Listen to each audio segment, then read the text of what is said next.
Hey everybody, Adam Phillips here for Dynamite Entertainment. I'm here with David Avallone, Hello, kids.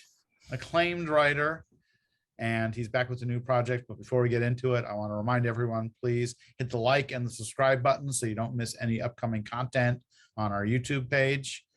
And yeah, today we're here to talk about a very cool crowd-funded project called The Death of Elvira, which is appropriately creepy. It's on Indiegogo, and you can still contribute to it.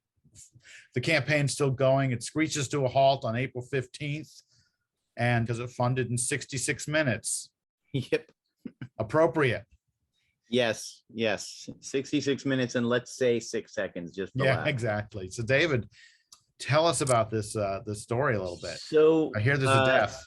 Dynamite asked me to do something specifically to celebrate Elvira's 40th anniversary in the costume.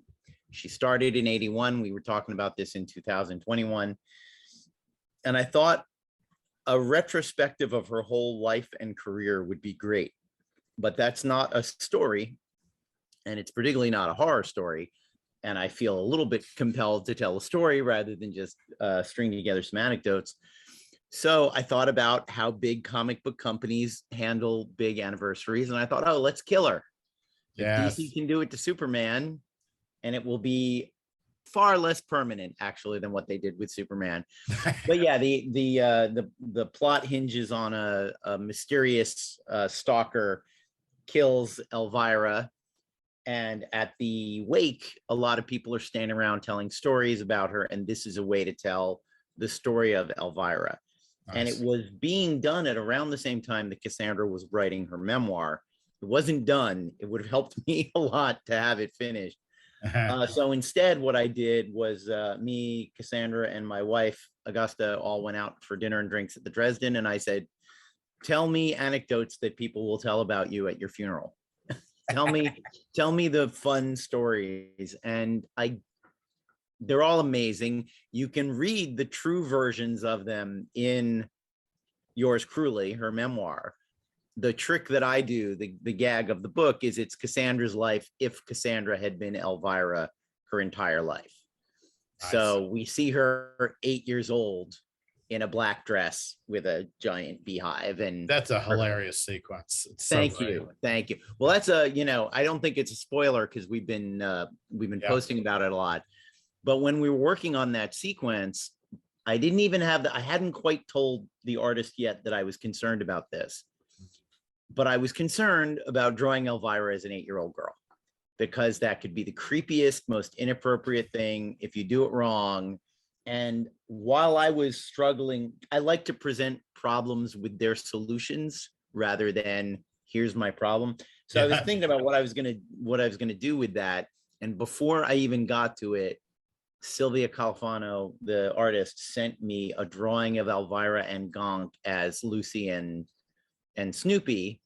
And I went, oh my God, that is so the solution to that entire sequence. That one page is just a Charles Schultz riff. Yeah. And then there's one panel on the next page where she's a teenager. And I don't know if it's not as obvious a style, but Sylvia drew teenage Elvira in the style of Tim Burton, a Tim Burton cartoon, a goth Tim Burton cartoon. Right. And then Fabulous. There's the next panel when she's in her 20s. Sylvia evokes kind of adult Italian cheesecake art.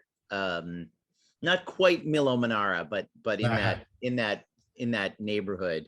Sure. And then settles back into her natural style, which is beautiful. It's a really fun story, and she does an awesome job. And there's covers by Dave Acosta and John Royal, not to mention, of course, a photo cover of Elvira. Yes. And they're all available at different levels of participation in the crowdfunding, along with, man, there's a lot of good stuff. There's trading cards, lithographs, signed editions, CGC graded editions, metal cover editions. Don't cut yourself. Yeah. And there's also, you can even get rare copies of previous Elvira crowdfunded projects. I saw that. I think the Omega Mam and Wrath of Khan are both available, which are the two other. in the 70s and 80s, you'd have, you know, your 12 months of monthly comics, but you'd also have an annual, Right. which was the bigger sized standalone. The crowdfunding projects are kind of the annuals. Oh, yeah. You know, you get it, sometimes you get a different artist, sometimes you don't. I will say, for anyone who cares, there is a continuum and a continuity, and there is an order. And Oh, yeah. you know, Death of Elvira takes place between Wrath of Khan and I think Elvira Meets Infant Price #1 comes after it. So that's great. That's how it goes. It's Elvira Mistress of the Dark 1 through 12, Shape of Elvira 1 through 4, then Omega Mam, then Wrath of Khan, then 40th anniversary special, then Elvira and Vincent Price, and then in Elvira in Horrorland coming in May. Very good. Yes, Elvira in Horrorland also going to be a lot of fun. Yes. So, like I said before, make sure you jump on board and contribute to this campaign. You've still got a few days because it ends on April 15th. But you know, time's wasting. Don't wait. Don't sleep on this, kids. That's right. Yeah. Well, David, it's always a pleasure talking to you. And Great talking to you too, sir. We look forward to seeing more real soon. So we will see you next time.